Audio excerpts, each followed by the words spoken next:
Bismillahirrahmanirrahim. Assalamualaikum warahmatullahi wabarakatuh. Dan selamat sejahtera untuk Malaysia Zaza. Zaza. Pada pukul 2.30 tidak boleh tidur. 2.30 pagi kerana bunyi bising motor. Dapat.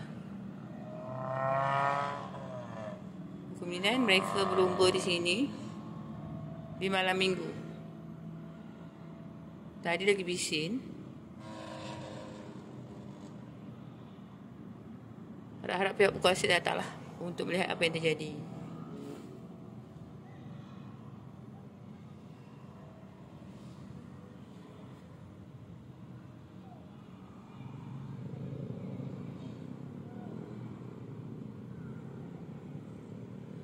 Waktu-waktu sekarang sepatutnya tidur dan berehat, bukannya berlumba mengganggu keteraman orang lain.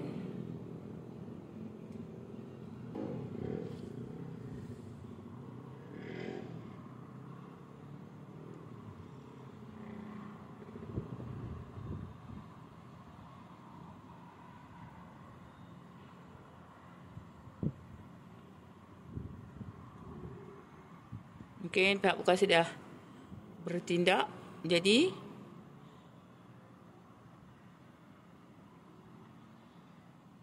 dah tiada bunyi yang mengganggu teraman. InsyaAllah. Itulah, kita jumpa di video selanjutnya. Jangan lupa terus subscribe, like, share kami YouTube kami. Kita tak selalu.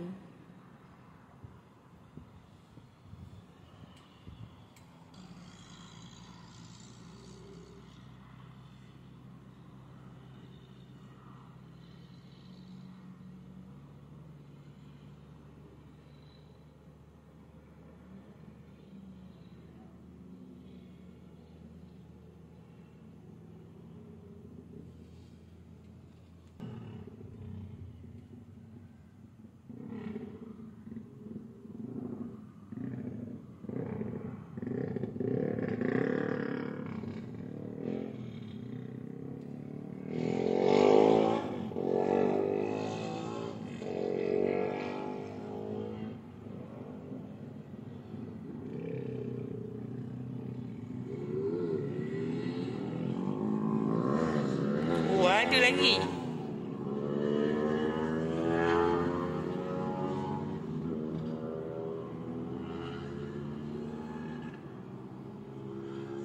Apa-apa semoga baik-baik saja. Okeylah.